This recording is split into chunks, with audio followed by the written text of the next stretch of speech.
On se retrouve donc pour cette revue de presse de l'économie.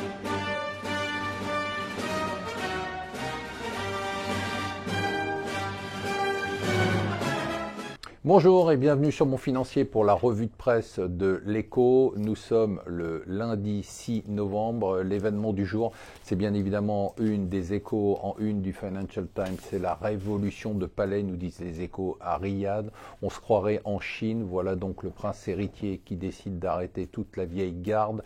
Ministre, ancien ministre, prince, y compris le prince Al-Walid qui est très connu puisqu'il a eu des participations notamment dans Euro Disney, mais maintenant dans Citigroup, dans Twitter. Il possède notamment l'hôtel Georges V, donc il est connu en France. Ils ont tous été arrêtés sous prétexte d'être mêlés à des affaires de corruption. Donc voilà un peu un truc à la chinoise, on arrête toute la vieille garde sous prétexte de lutter contre la corruption pour asseoir son pouvoir. Donc à suivre de très près, c'est quand même un mouvement extrêmement important. Dans la presse américaine, on continue, et anglo-saxonne, à parler du nouveau patron de la Fed, Jay Powell, notamment la lecture des chiffres du chômage vendredi, donc un chômage très fortement en baisse. On est bien évidemment dans le plein emploi. D'un autre côté, on n'a pas de hausse de salaire, donc pas d'inflation, et donc la problématique des banques centrales, c'est-à-dire qu'ils continuent à avoir une politique très laxiste alors que l'économie est extrêmement forte parce qu'il n'y a pas d'inflation. Goldman Sachs, nous dit le Financial Times,